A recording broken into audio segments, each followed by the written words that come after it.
Office থেকে বাসার সামনে এসে দেখি সাদিয়াকে একটা লোক গাড়িতে করে নামিয়ে দিয়ে গেল। লোকটাকে দেখে মনে হচ্ছে অনেক বড় লোক, হয়তো সাদিয়ার অফিসের বস হবে। সাদিয়া অফিসে জয়েন করছে আজ 5 দিন। আমিও একটা অফিসে কাজ করি, কিন্তু বেতন তেমন ভালো না, তাই সাদিয়া অফিসে চাকরি নিতে বাধ্য হয়েছে। আমার অফিসে কোনো পদ খালি নেই, তাই সাদিয়া অন্য অফিসে চাকরি নেয়। আমার থেকে সাদিয়ার বেতন ভালো। আমরা দুজন দুজনকে ভালোবেসে বিয়ে করেছি, কিন্তু আমার আর সাদিয়ার পরিবার মেনে নেয়নি, তাই দুজনে একটা বাসায় ভাড়া থাকি।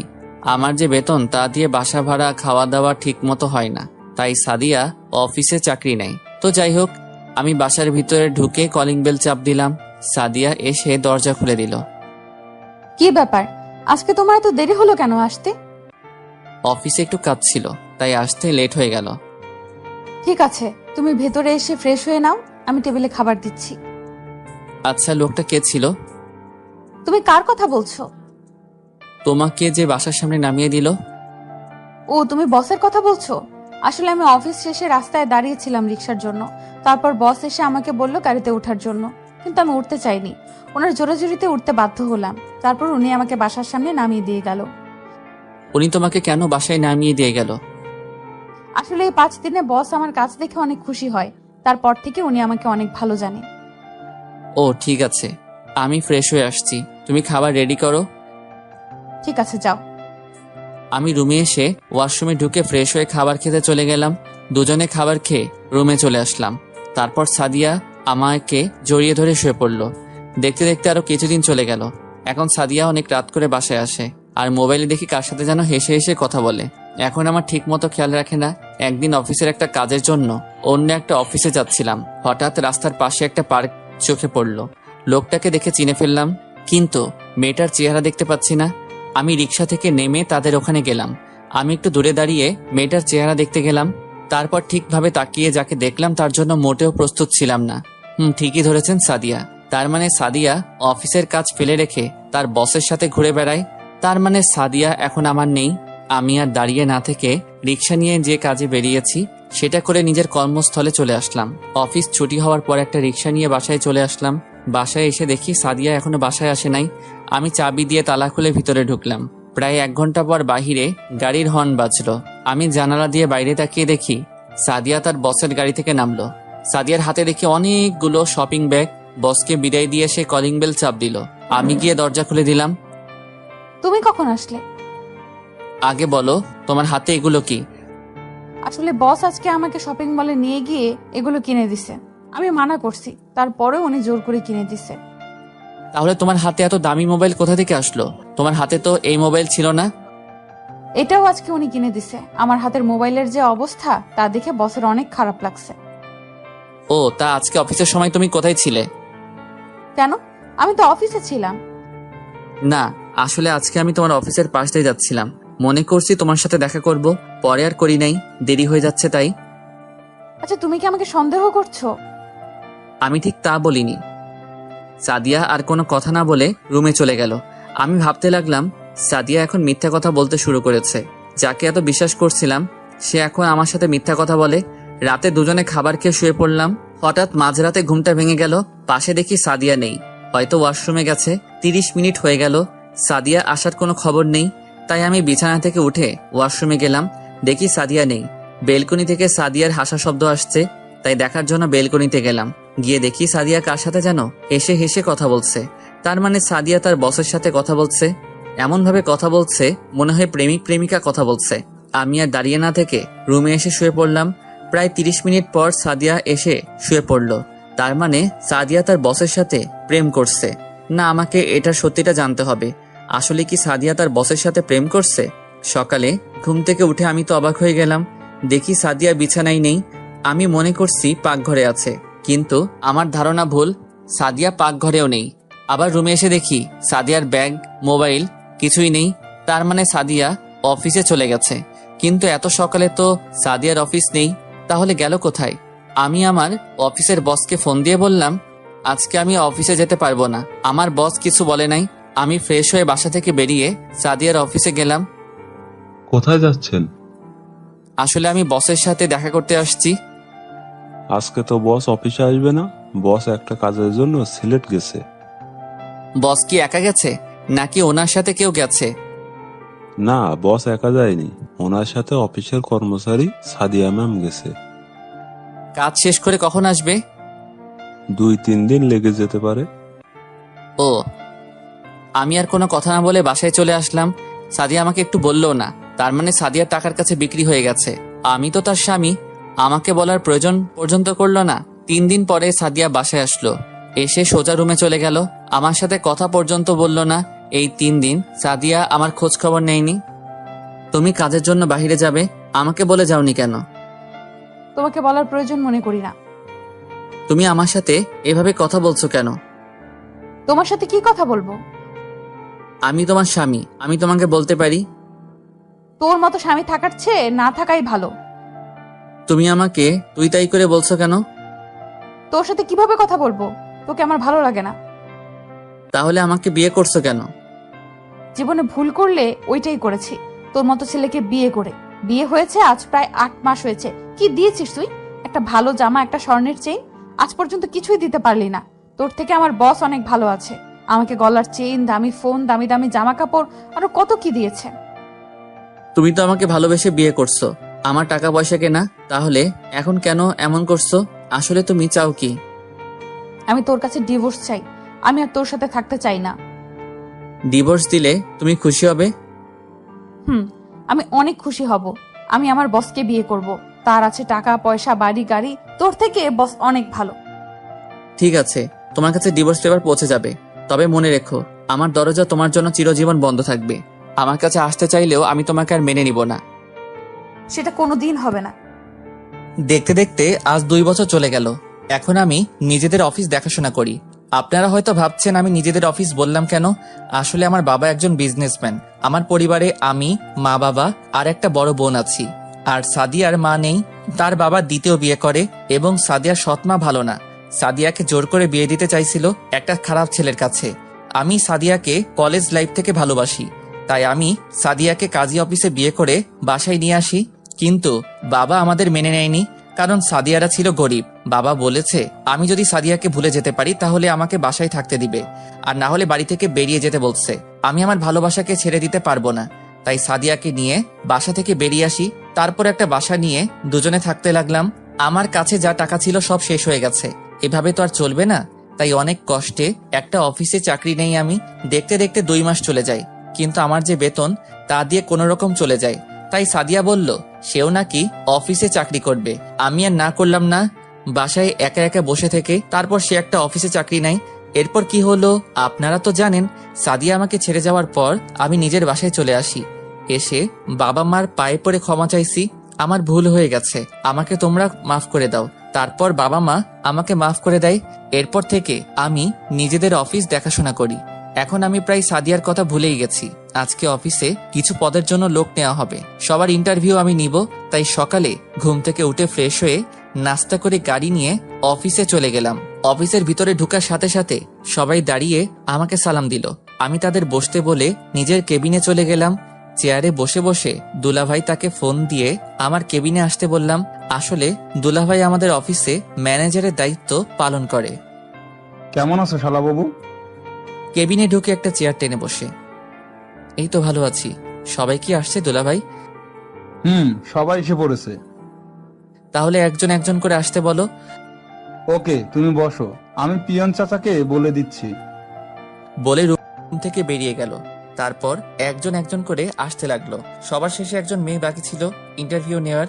আমি মাথা নিচু করে একটা ফাইল দেখতেছিলাম। হঠাৎ একটা মেয়ে বলল, may I come in sir? Yes coming. মেয়েটা ভিতরে ঢুকলো। আমি তার চেহারা এখনো দেখি নাই। মেয়েটা আমার সামনে দাঁড়িয়ে রইল। বসুন, আর সার্টিফিকেটগুলো দেন। এই নেন স্যার। যেই না মেয়েটার দিকে তাকিয়ে সার্টিফিকেট নিব, আমি তো মেয়েটাকে দেখে মোটেও প্রস্তুত ছিলাম না। এ আর কেউ নয়, সাদিয়া। কিন্তু সাদিয়া আগের থেকে অনেক শুকিয়ে গেছে, চেহারার কি অবস্থা করছে। সাদিয়া আমাকে দেখে বলল, রাসেল তুমি? Hello miss. রাসেল না, স্যার বলবেন। Sorry sir. তা বসকে বিয়ে করে আবার চাকরির জন্য কেন আসলেন? আমি কাউকে বিয়ে করি নাই। ও, তার মানে বস তোমাকে বিয়ে করবে বলে তোমার সাথে রাত কাটিয়ে তাড়িয়ে দিছে? তুমি সব কি বলছো রাসেল? বলছি না, আমার নাম নিবেন না, শুধু স্যার বলবেন। আপনি আসতে পারেন, আপনার চাকরি হবে না। সাদিয়া চেয়ার থেকে উঠে এসে আমার পা জড়িয়ে ধরে কান্না করতে করতে বলল, স্যার এই চাকরিটা আমার খুব দরকার, তা না হলে আমায় রাস্তায় নামতে হবে। তাহলে বসকে ছেড়ে চলে আসলেন কেন? উনি আজ 1 বছর আগে মারা যায়। এরপর ওনার ব্যবসা প্রতিষ্ঠান নিলামে বিক্রি হয়ে যায়। তারপর ওখান থেকে এসে একটা বাসা ভাড়া নিয়ে থাকি। মানুষের বাসায় কাজ নিচ্ছিলাম, কিন্তু তাদের বাসার ছেলেরা আমার শরীরের দিকে তাকিয়ে থাকে, তাই বাসা বাড়ি আর কাজ করি নাই। গার্মেন্টসে চাকরি নিছি, কিন্তু কিছুদিন আগে গার্মেন্টসে আগুন লাগে। তারপর 1 মাস বসে থাকলাম, ঠিকভাবে একবেলা ভাত পর্যন্ত খেতে পারতাম না। কিছুক্ষণ থেমে আবার বলতে লাগলো, অনেক কষ্টেই দিনটা কেটেছে। একদিন পাড়ার এক ভাই বলল, তোর পড়ালেখা আছে, তুই গিয়ে অফিসে চাকরি কর। কিন্তু আমি বললাম, অফিসে তো চাকরি করতে ঘুষ লাগে, আমি তো তাদের ঘুষ দিতে পারবো না। তখন ভাইয়া বলল, এই অফিসের বস না অনেক ভালো, উনি টাকা নিয়ে চাকরি দেয় না, উনি যোগ্যতা দেখে চাকরি দেয়। তারপর আসলাম ইন্টারভিউ দিতে। এতক্ষণ সাদিয়া কথাগুলো বলতেই চোখের পানি দিয়ে পুরো শরীর ভিজে গেছে। কেমন জানি সাদিয়ার জন্য একটু মায়া হলো, কিন্তু তাকে আরো কষ্ট দিতে হবে। আমি যতটুকু কষ্ট পেয়েছি তার থেকে ওকে আরো বেশি কষ্ট পেতে হবে। আপনাকে আমি চাকরি দিতে পারি, তবে আমার কিছু শর্ত আছে। কি শর্ত বলুন? আমি আপনার সব শর্তে রাজি আছি। আমার এখানে চাকরি করতে হলে আমার কথা মতো চলতে হবে। আমি যখন যা বলবো আপনাকে তাই করতে হবে। অফিসে কারোর সাথে বসে গল্প করা যাবে না। সঠিক টাইমে অফিসে আসতে হবে। ঠিক টাইমে অফিসে আসতে না পারলে বেতন থেকে টাকা কেটে নেওয়া হবে। যদি এসব কিছু অমান্য করেন তাহলে আপনাকে 20 লক্ষ টাকা জরিমানা এবং থানায় ঢুকিয়ে দেওয়া হবে। এবার বলুন, আপনি রাজি? আমি আপনার সব শর্তে রাজি আছি। তাহলে এখানে একটা সই করুন। বলা তো যায় না কোন সময় কথা ঘুরিয়ে নেন। তারপর সাদিয়া সই করে দিল। ঠিক আছে, আপনাকে বেতন দেওয়া হবে 20,000 টাকা করে। এবার আপনি বাসায় চলে যান। কালকে ঠিক টাইমে অফিসে চলে আসবেন, আর অফিস টাইম কিন্তু 9টায়। কথাটা মনে রাখবেন। সাদিয়া মাথা নিচু করে অফিস থেকে বেরিয়ে গেল। তার মানে সাদিয়া এখনো বিয়ে করেনি। নিশ্চয়ই তার বস তাকে ভালোবাসে নাই, ভালোবেসেছে তার শরীরকে। এখন টাকা কোথায় গেল? টাকার জন্য আমাকে ছেড়ে চলে গেছো? আমি তাকে আর কখনো মেনে নিব না।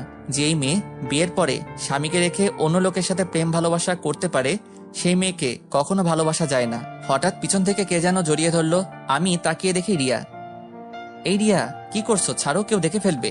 এটা অফিস, কখন কে চলে আসে। তুমি আজকে সকাল আমাকে ফোন দাও নাই কেন? আসলে অফিসের কিছু পদের জন্য লোক নিয়েছিলাম, তাই তোমাকে ফোন দিতে পারি নাই।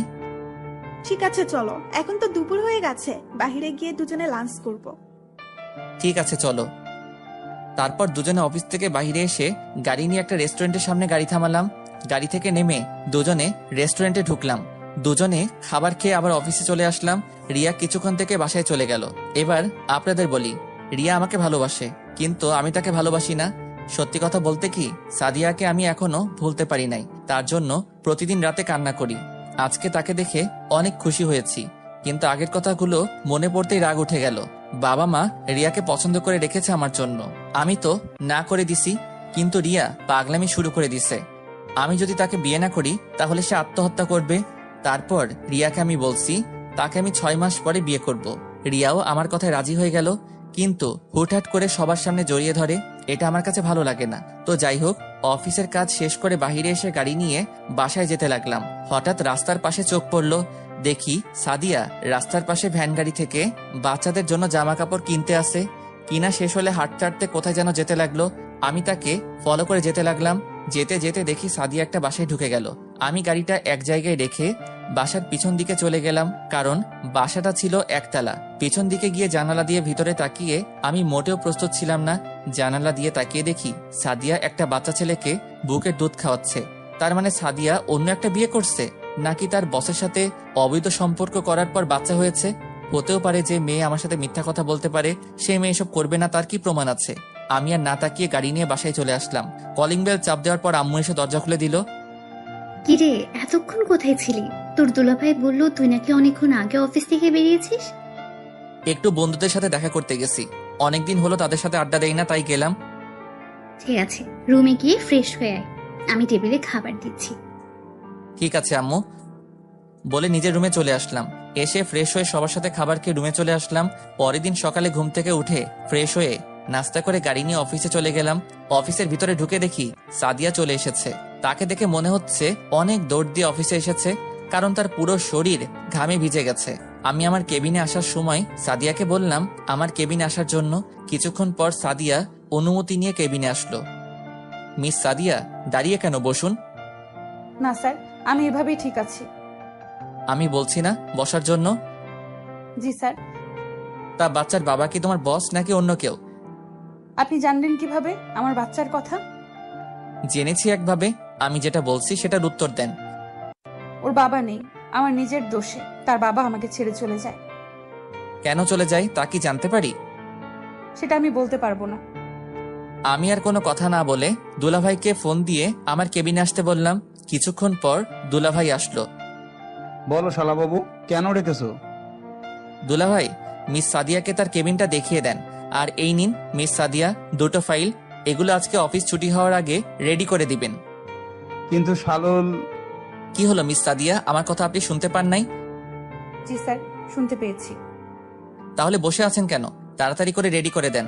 দুলাভাই, তুমি মিস সাদিয়াকে তার কেবিনে নিয়ে যাও। ওকে শালাবাবু। তারপর সাদিয়াকে দুলাভাই সাথে করে নিয়ে গেল। হঠাৎ ফোনটা বেজে উঠল। তাকিয়ে দেখি রিয়া ফোন দিয়েছে। এই মেয়েটার জ্বালায় ও আর বাঁচলাম না। বলো। কি করে আমার জানটা? অফিসে বসে কাজ করছি। ঠিক আছে, তাহলে তুমি কাজ করো, লাঞ্চের টাইমে ফোন দিবে। ঠিক আছে, বাই। ওকে বাই জান, লাভ ইউ টু। বলে ফোন কেটে দিল। তারপর বসে বসে অফিসের কাজ করতে লাগলাম। আসলে আমি সাদিয়াকে যে 2টা ফাইল দিলাম, ওই 2টো ফাইল 2 দিন লাগবে রেডি করতে। দুলাভাই ফাইল দুটো দেখে কিছু বলতে যাবে, তার আগে আমি দুলাভাইয়ের কথা বন্ধ করে দিলাম। কাজ করতে করতে দুপুরের লাঞ্চের টাইম হয়ে গেছে, তাই ভাবছি বাহির থেকে খেয়ে আসবো। যেই ভাবা সেই কাজ। কেবিন থেকে বেরিয়ে সাদিয়ার দিকে তাকিয়ে আমি অবাক হলাম। দেখি সাদিয়া পুরো ঘেমে গেছে। অফিসে এসি চালু, তারপরও সে ঘেমে গেছে। অফিসের সবাই খাবার খেতে চলে গেছে, কিন্তু সাদিয়া এখনো বসে বসে কাজ করছে। আমি দাঁড়িয়ে না থেকে বাইরে এসে গাড়ি নিয়ে রেস্টুরেন্টে চলে গেলাম। খাবার খেয়ে অফিসে এসে দেখি সাদিয়া এখনো কাজ করতে আছে। চেহারা পুরো শুকিয়ে গেছে। আমি মনে মনে বলতে লাগলাম, এখন কেমন লাগছে মিস সাদিয়া? টাকার জন্য আমাকে ছেড়ে চলে গেছো, এখন সে টাকার জন্য আমার অফিসে চাকরি নিছো। কি ভুল ছিল আমার? কেন আমাকে ছেড়ে চলে গেছো? তো যাই হোক, আমি দাঁড়িয়ে না থেকে আমার কেবিনে ঢুকে তো অবাক হয়ে গেলাম। দেখি রিয়া আমার চেয়ারে বসে আছে। তুমি কখন আসলে? আমাকে তো বলেও আসো নাই। তোমাকে বলেছি না দুপুরে আমাকে ফোন দিতে, তুমি ফোন দাও নাই, তাই তোমাকে ফোন না দিয়ে আমি তোমার অফিসে চলে আসলাম। এসেছো, ভালো করছো। আগে বলো দুপুরে খাবার খেয়েছো? খাবার খেয়ে তারপর তোমার অফিসে আসলাম। তো এখন কি খাবে বলো, চা না কফি? আমি ওইসব কিছু খাবো না, আমি অন্য জিনিস খাবো। বলো কি খাবে, আমি বাহির থেকে এনে দিচ্ছি। আমি যে জিনিস খাবো ওইটা বাইরে যাওয়া লাগবে না, তোমার কাছে আছে। মানে আমার কাছে তো খাওয়ার মতো কিছু নেই। দাঁড়াও, আমি দেখাচ্ছি তোমার কাছে খাওয়ার কি জিনিস আছে। বলে চেয়ার থেকে উঠে আমার কাছে এসে যেই না আমার ঠোঁটে কিস করবে, তখন সাদিয়া দরজায় দাঁড়িয়ে বলল, স্যার আসতে পারি? আসুন। রিয়া আমাকে ছেড়ে দিয়ে রাগে গজগজ করতে লাগলো। স্যার, এই ফাইলটার এখানে কিছু বুঝতেছি না। না বুঝলে অফিসে কাজ করতে আসলেন কেন? আপনি আগে অফিসে চাকরি করছেন, তো এখন বুঝেন না কেন? আসলে এই জায়গাটার অনেক চেষ্টা করছি, কিন্তু মেলাতে পারি না। ঠিক আছে, আপনি ফাইলটা রেখে অন্য ফাইলটার কাজ করুন। ঠিক আছে স্যার। বলে সাদিয়া যেই না সামনে পা বাড়াবে, হঠাৎ সে মাটিতে পড়ে গেল। আমি আর রিয়া তাকে ধরে সোফায় শুয়ে দিলাম।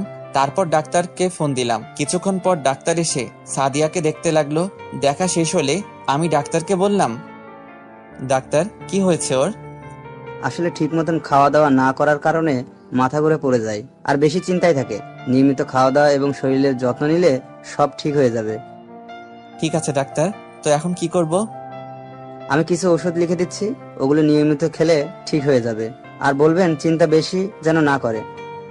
ঠিক আছে ডাক্তার, আমি ওকে সব বলে দিব। তাহলে আমি এখন আসি। বলে ডাক্তার চলে গেল। আমি পিয়নকে ডেকে বললাম 1 প্যাকেট বিরিয়ানি নিয়ে আসতে। আমার কারণে আজ ওর এই অবস্থা। কেন আমাকে ধোকা দিয়ে চলে গেল? আজ যদি তুমি আমাকে ছেড়ে না যেতে, তাহলে দুজনে কত সুন্দর করে সংসার করতাম। আজ তোমার ভুলের জন্য এত কষ্ট করতে হয় তোমাকে। কিছুক্ষণ পর পিয়ন বিরিয়ানি নিয়ে আসলো। রিয়া বিরিয়ানি হাতে নিল, তারপর সাদিয়াকে শোয়া থেকে উঠিয়ে নিজেতে খাইয়ে দিতে লাগলো। রিয়া মেয়েটা আসলে ভালো, তবে তার যখন তখন জড়িয়ে ধরা আমার ভালো লাগে না। ও আপনাদের তো বলতে ভুলে গেছি, পিয়ন ডাক্তার যে ওষুধ লিখে দিয়ে গেছে ওগুলো সাথে করে নিয়ে আসছে। সাদিয়াকে খাবার খাইয়ে দেওয়ার পর ওষুধ খাইয়ে দিল। আপনি খাওয়া দাওয়া আর এত চিন্তা করেন কেন? আসলে হাতে তেমন টাকা নেই, ঘরে বাজার সদাই কিছু নেই।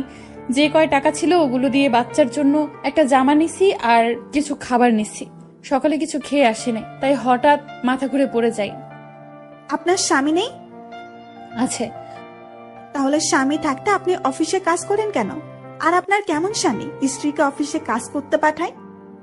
আসলে আমার স্বামী আমার সাথে থাকে না, আমার ভুলের জন্য ও আমায় ছেড়ে চলে গেছে। সে চলে যাওয়ার 1 বছর 2 মাস পর আমার কোলে একটা সন্তান জন্ম নেয়। আপনার স্বামী জানে না ওর যে একটা সন্তান হয়েছে? না, ও জানে না। এখন যদি বলি ওর বাচ্চা এটা, সে কখনো আমায় বিশ্বাস করবে না, কারণ তার বিশ্বাস আমি আগেই ভেঙে দিছি। আচ্ছা মিস সাদিয়া, আপনি এখন বাসায় চলে যান। কিন্তু স্যার, এখনো তো অফিসের টাইম শেষ হয় নাই। ওটা আপনাকে ভাবতে হবে না, আপনি বাসায় চলে যান। রাসেল, তুমি কিছু মনে না করলে ওনাকে কি আমি বাসায় পৌঁছে দেব? ঠিক আছে, তুমি নিয়ে যাও। তাহলে আমি একটা কথা বলি। বলো। আমি বলছি কি, ওনার অগ্রিম মাসের বেতনটা দিয়ে দাও। ঠিক আছে, দিচ্ছি। তারপর সাদিয়ার বেতন দিয়ে দিলাম রিয়ার হাতে। রিয়া আমাকে জড়িয়ে ধরে কপালে চুমু দিল। সাদিয়া মাথা নিচু করে ফেললো। লজ্জা পাওয়ার কিছু নেই সাদিয়া, ওর সাথে আমার বিয়ে ঠিক হয়ে আছে। আরো 5 মাস পরে আমাদের বিয়ে। তোমাকে কিন্তু আগে দাওয়াত দিয়ে রাখলাম। দোয়া করি ম্যাম, আপনার যেন সুখে শান্তিতে সংসার করতে পারেন। ঠিক আছে চলো, তবে আমাকে ম্যাম নয়, আমার নাম ধরে ডাকবে। ঠিক আছে। আসছি কলিজা। এসো। রিয়া আর সাদিয়া আমার কেবিন থেকে বেরিয়ে গেল, কিন্তু আমার একটা জিনিস মাথায় আসছে না। বিয়ের কথা শুনে সাদিয়া কান্না করলো কেন? হয়তো নিজের স্বামীর বিয়ে নিজের চোখের সামনে দেখতে হবে, তাই কান্না করছে। তো যাই হোক, অফিসের কাজ শেষ করে বাসায় চলে আসলাম। তারপর রাতে খাবার খেয়ে রিয়ার সাথে কথা বলে ঘুমিয়ে পড়লাম। এভাবে দেখতে দেখতে আরো 1 মাস চলে গেল। এখন সাদিয়াকে তেমন কষ্ট দেই না। তারপর ও প্রতিদিন অফিসে আসলে দেখি সাদিয়ার চোখগুলো লাল হয়ে থাকে, মনে হয় ঠিকমতো ঘুমায় না। আর রিয়া এখন প্রতিদিন আমার অফিসে আসে, এসে আমাকে জড়িয়ে ধরে কিস করবে, আমার কোলে বসে থাকবে। কিছু বললে বাসায় গিয়ে জিনিস ভাঙা শুরু করে দিবে, তাই কিছু বলি না। ও আপনাদের তো বলতে ভুলে গেছি, আমি সাদিয়াকে ছেড়ে আসার 1 মাস পরে ডিভোর্স পেপার পাঠিয়ে দিয়েছি। সকালে ঘুম থেকে উঠে ফ্রেশ হয়ে নাস্তা করে গাড়ি নিয়ে অফিসে চলে আসলাম। অফিসের ভিতরে ঢুকে সাদিয়ার কেবিনে তাকিয়ে দেখি সাদিয়া এখনো আসেনি, তাই পিয়নকে বলে আসলাম সাদিয়া অফিসে আসলে যেন আমার কেবিনে পাঠিয়ে দেয়। আমি আমার কেবিনে এসে বসলাম। কিছুক্ষণ পর দেখি রিয়া আমার কেবিনে ঢুকে সোজা আমার কোলে বসে গেল আর পুরো চেহারায় চুমু দিতে লাগলো। কি করছো রিয়া? কেউ চলে আসবে। আসলে আসুক, আমি আমার জামাইকে চুমু খাচ্ছি, কার কি যায় আসে। হঠাৎ সাদিয়া আমার কেবিনে ঢুকে গেল, দেখে মনে হচ্ছে অনেক জোরে দৌড়ে আসছে অফিসে। কি ব্যাপার, আপনি বিনা অনুমতিতে আমার কেবিনে ঢুকলেন কেন? আসলে স্যার, অফিসে আসার পর পিয়ন বলল আপনি নাকি পিয়নকে বলেছেন আমি অফিসে আসলে আপনার কেবিনে আসতে বলেছেন, তাই তাড়াহুড়ো করে চলে আসলাম। তাই বলে বিনা অনুমতিতে ঢুকবেন? Sorry sir. তো আজকে অফিসে আসতে এত লেট কেন? আপনি হয়তো শর্তের কথা ভুলে গেছেন। আসলে স্যার, রিমন খুব অসুস্থ, তাকে হসপিটালে নিয়ে গিয়েছিলাম। ডাক্তার দেখিয়ে আসতে আসতে লেট হয়ে গেছে। রিমন কে? আমার ছেলের নাম রিমন। তা ছেলের এই নাম কে রেখেছে? এটা তার বাবা বলেছে। আমাদের বিয়ে হওয়ার পর তার বাবা বলেছে আমাদের ছেলে হলে নাম রাখবে রিমন, আর মেয়ে হলে সিনথিয়া, তাই তার বাবার কথাই নাম রেখেছি। আমি আর কিছু বলতে পারলাম না, কারণ আমার আর সাদিয়ার বিয়ে হওয়ার পর আমি বলেছি এই নাম রাখতে। তার মানে সাদিয়া বলতে চাইছে রিমন আমার ছেলে। আমি কিছু বলতে যাব তার আগে রিয়া বলল, তুমি কেমন ছেলেকে বিয়ে করেছো? তোমার খোঁজ খবর একবারের জন্যও নেয়নি। তুমি না হয় একটা ভুল করেছো, তাই বলে সে তোমায় ছেড়ে চলে যাবে? আমি যে ভুল করেছি সে ভুলের কখনো কি ক্ষমা হবে কিনা তা আমি জানি না, তবে একটা কথা বলি, তার জন্য এখনো পথ চেয়ে বসে আছি। আমি দোয়া করি আল্লাহ যেন তোমার স্বামীকে তোমার কাছে ফিরিয়ে দেয়, বাচ্চার কথা ভেবে যেন তোমাকে ক্ষমা করে দেয়। তাহলে আমি এখন আসি স্যার, কেবিনে কাজ পড়ে আছে। সাদিয়া কোনো কথা না বলে তার কেবিনে চলে গেল। আমি ভাবতে লাগলাম রিমনের বাবা আমি কেমন করে হব? আমি সাদিয়ার সাথে থাকাকালীন শুনি নাই তো যে সাদিয়া প্রেগনেন্ট, তাহলে আমি কি করে রিমনের বাবা হব? না, আমার মাথায় কাজ করছে না। হঠাৎ রিয়া বলল, তুমি কোথায় হারিয়ে গেলে? তোমাকে আমি ডাকছি, তোমার কোনো রেসপন্স নেই। তেমন কিছু না, তুমি বাসায় চলে যাও, আমার হাতে কিছু কাজ আছে, কাজ শেষ করে তোমার সাথে ফোনে কথা বলবো। ঠিক আছে, বাই। রিয়া কেবিন থেকে বেরিয়ে চলে গেল। আমি বসে বসে কাজ করতে লাগলাম, কিন্তু কাজে মন বসাতে পারছি না। তাই অফিস থেকে বেরিয়ে এসে গাড়ি নিয়ে একটা পার্কে চলে আসলাম। হঠাৎ পিছন থেকে কেউ একজন বলল, তুমি এখানে কেন? তারপর আমি তার দিকে তাকিয়ে পুরো অবাক হয়ে গেলাম, কারণ এ হচ্ছে স্বাধীন।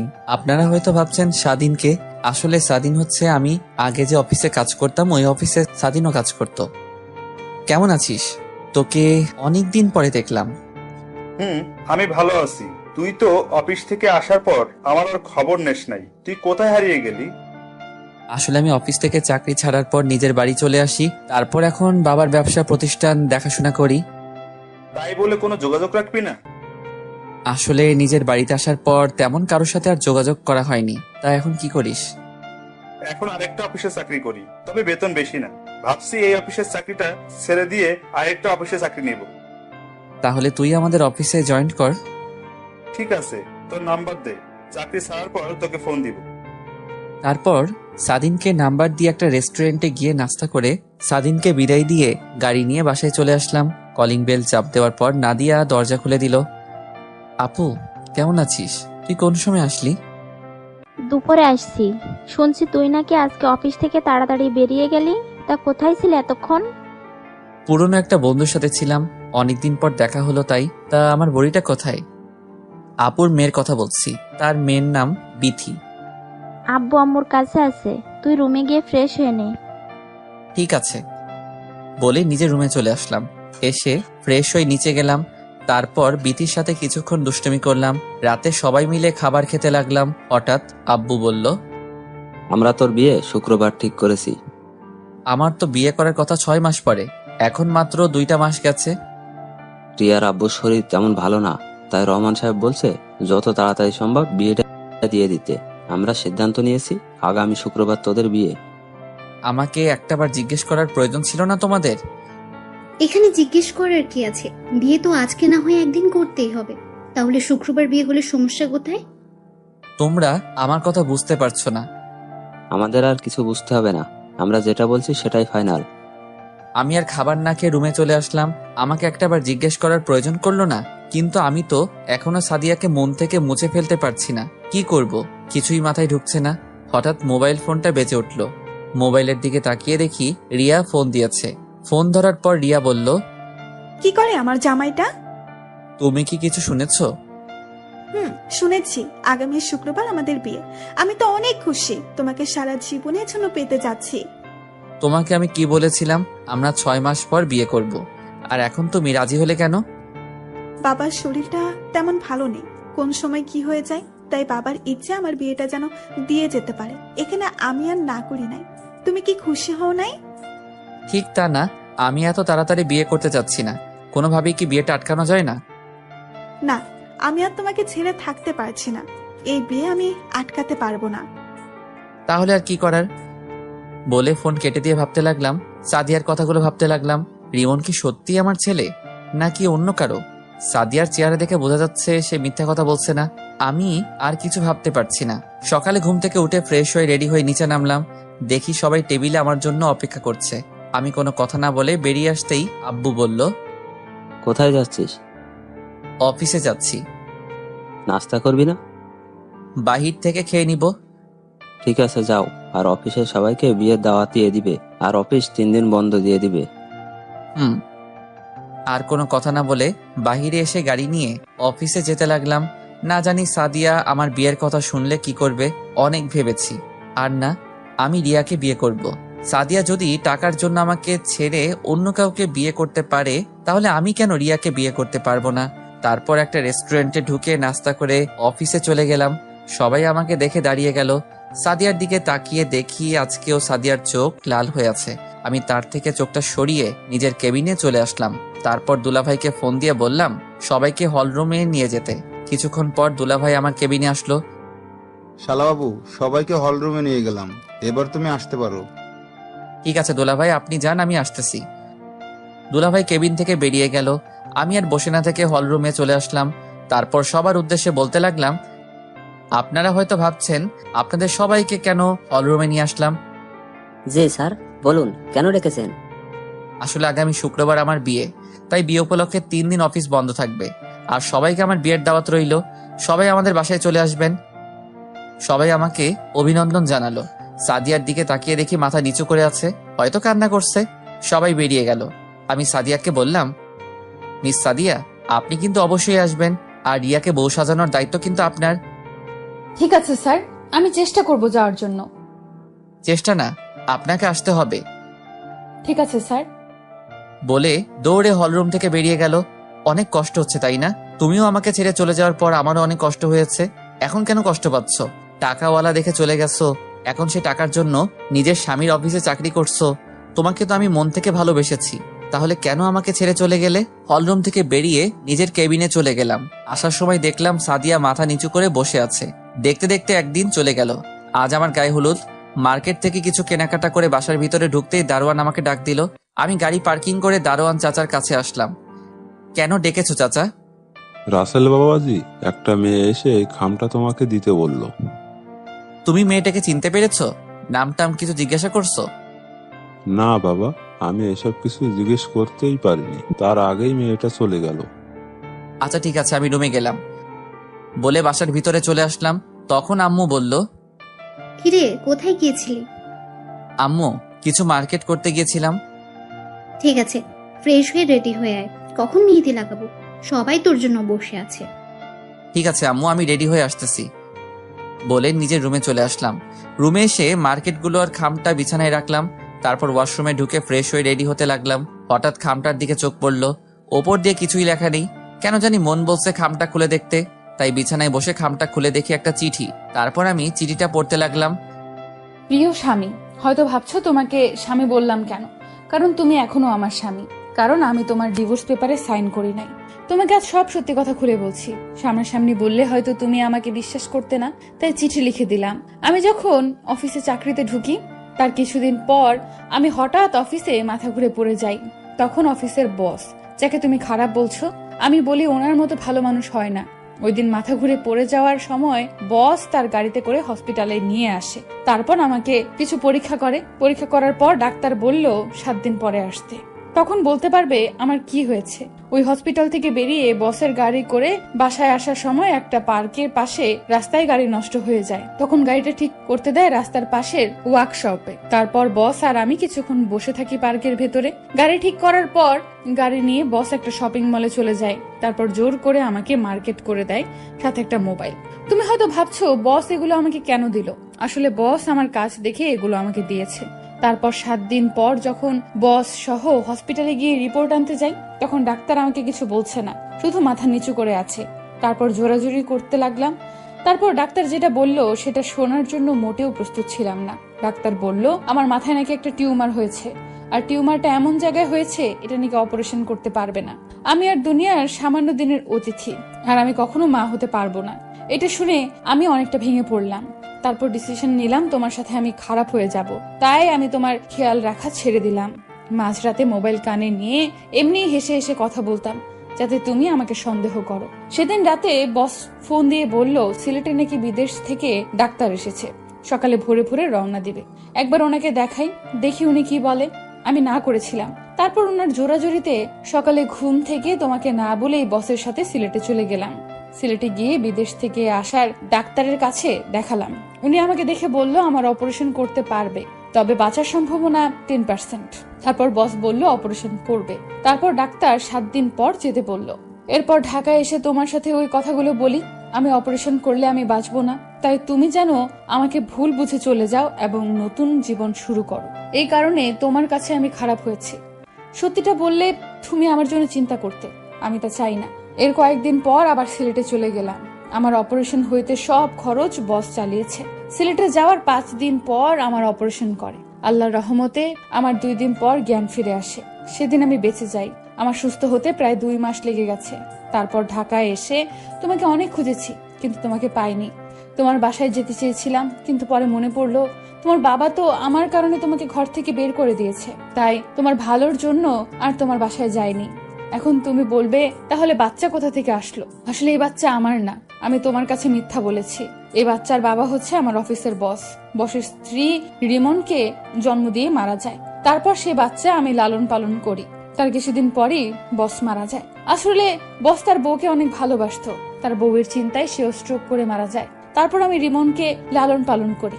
একটা খালার বাসায় থেকে অনেক জায়গায় চাকরি ইন্টারভিউ দিছি, কিন্তু কোথাও চাকরি হয় নাই। তারপর খালার সাথে বাসায় বাড়িতে কাজ নেই। তারপর কি হলো তুমি তো জানো। তারপর যখন অফিসে ইন্টারভিউ দিতে যাই তখন তোমাকে দেখতে পাবো আমি কল্পনাও করতে পারিনি। মন চাইছে তোমাকে জড়িয়ে ধরি, কিন্তু অতীতের কথা মনে পড়েই আর ধরি নাই। প্রথম দিন দেখি একটা মেয়ে তোমার কেবিনে ঢুকলো, তখন পাশের একটা ছেলে জিজ্ঞেস করলাম মেয়েটাকে, তখন সে যেটা বললো আমার পায়ের নিচ থেকে মাটি সরে গেল। ও বলেছে তোমার আর রিয়ার বিয়ে ঠিক হয়ে আছে। আমি মনে করেছি তোমাকে যখন পেয়েছি তাহলে আবার আপন করে নেব, সব সত্যি বলে দেব। কিন্তু যতবার তোমার কাছে যাব ততবার রিয়া অফিসে চলে আসে। এর কিছুদিন পর যখন তুমি বললে তোমার বিয়ে, আমি তখন কি করব ভেবে পাচ্ছি না। তখন সিদ্ধান্ত নিলাম আমি আর এখানে থাকবো না, অনেক দূরে রিমনকে নিয়ে চলে যাব। আমি নিজের চোখে তোমার বিয়ে দেখতে পারবো না, তাই অনেক দূরে চলে গেলাম। আমাকে খুঁজেও পাবে না। তুমি রিয়াকে নিয়ে সংসার করো। আমি দোয়া করি আল্লাহ যেন তোমাদের দুজনকে সারা জীবন একসাথে রাখে। বিধি তোমার হতভাগা স্ত্রী। আমি পুরো পড়ে চোখের পানি ফেলতে ফেলতে জামা কাপড় ভিজিয়ে ফেলেছি। এ আমি কি করলাম? একটা নির্দোষ মেয়েকে খারাপ বললাম? আমি কি করে পারলাম এমনটা করতে? আমি কোনোরকম চোখের পানি মুছে একটা জামা গায়ে দিয়ে বাসা থেকে বেরিয়ে গাড়ি নিয়ে সাদিয়া যেখানে থাকতো সেই বাসায় গেলাম। কিন্তু গিয়ে দেখি বাসায় তালা মারা। সাদিয়াকে খুঁজতে লাগলাম পুরো শহরে। হঠাৎ একটা ট্রাক এসে আমার গাড়িটাই মেরে দিল। আমার গাড়িটা একটা গাছের সাথে বাড়ি খায়। তারপর আর আমার কিছু মনে নেই। দেখতে দেখতে 3 বছর চলে গেল। আপনারা হয়তো ভাবছেন এই 3 বছরে কি হলো। আসলে আমি অ্যাক্সিডেন্ট হওয়ার পর 2 বছর কোমায় ছিলাম। আমার মাথায় অনেক জোরে আঘাত লাগে। 2 বছর পর যখন কোমা থেকে ফিরিয়ে আসি, তারপর এই বছর ধরে সাদিয়াকে খুঁজতে লাগলাম। অনেক জায়গায় খুঁজেছি সাদিয়াকে, কিন্তু কোথাও পাইনি। কোমা থেকে আসার পর 6 মাস খুঁজেছি। তারপর থেকে অফিস দেখাশোনা করি, অফিসের ফাঁকে ফাঁকে বিভিন্ন জায়গায় খুঁজতে বের হই। এখন আপনারা বলবেন রিয়ার কি হলো। আসলে রিয়া 2টা বছর আমার সেবা যত্ন করেছে। মেয়েটা আমাকে সত্যি অনেক ভালোবাসে, কিন্তু আমি সাদিয়াকে ছাড়া কিছু ভাবতে পারছি না। বাবা মা অনেকবার বলেছে রিয়াকে বিয়ে করতে, আর রিয়াও জেনে গেছে সাদিয়া আর আমার সম্পর্কের কথা। তো যাই হোক, বিকালে অফিস শেষে বাসায় চলে আসলাম। গাড়ি পার্কিং করে দরজায় কলিং বেল চাপ দিলাম। রিয়া এসে দরজা খুলে দিল। আসলে রিয়া এখন আমাদের বাড়িতে থাকে, আগের মতো আর পাগলামি করে না। কি ব্যাপার, আজকে তুমি এত তাড়াতাড়ি আসলে যে? আজকে আর সাদিয়াকে খুঁজতে গেলাম না, তাই বাসায় চলে আসলাম। না জানি সাদিয়া আপু কোথায় আছে, কিভাবে আছে, কি করছে কে জানে। প্রতিদিন নামাজ পড়ে দোয়া করি আল্লাহ যেন তোমার সাদিয়াকে ফিরিয়ে দেয়। রিয়া, তুমি তো আমার সবকিছু জেনে গেছো, তারপরও কেন এখানে পড়ে আছো? আমার এই মনে শুধু সাদিয়া থাকবে, আমি অন্য কাউকে এই মনে জায়গা দিতে পারবো না। আমি তোমাকে অনেক ভালোবাসি রাসেল, তোমাকে না দেখে থাকতে পারবো না। তোমাকে নাই পেলাম, তবে তোমাদের বাড়ি থেকে যেতে বলো না, আমি না হয় কাজের মেয়ে হয়ে থাকবো। এ তুমি কি বলছো? তুমি এ বাড়িতে সারা জীবন থাকো, কোনো সমস্যা নেই, তবে তোমার তো একটা ভবিষ্যৎ আছে। কতদিন এভাবে পড়ে থাকবে? তুমি যেমন সাদিয়াকে তোমার মনে জায়গা দিয়েছো, তেমন আমার এই মনে তোমাকে জায়গা দিয়েছি। আমি তোমাকে ছেড়ে অন্য কোথাও থাকতে পারবো না। তুমি আমাকে বিয়ে করে কখনো সুখী হতে পারবে না। আমি বলি তুমি অন্য কাউকে বিয়ে করো। আমি আর কখনো বিয়ে করব না। যদি বিয়ে করতে হয় তোমাকে করব, আর না হয় চিরকুমারী থাকবো। রিয়া, এসব পাগলামি করো না।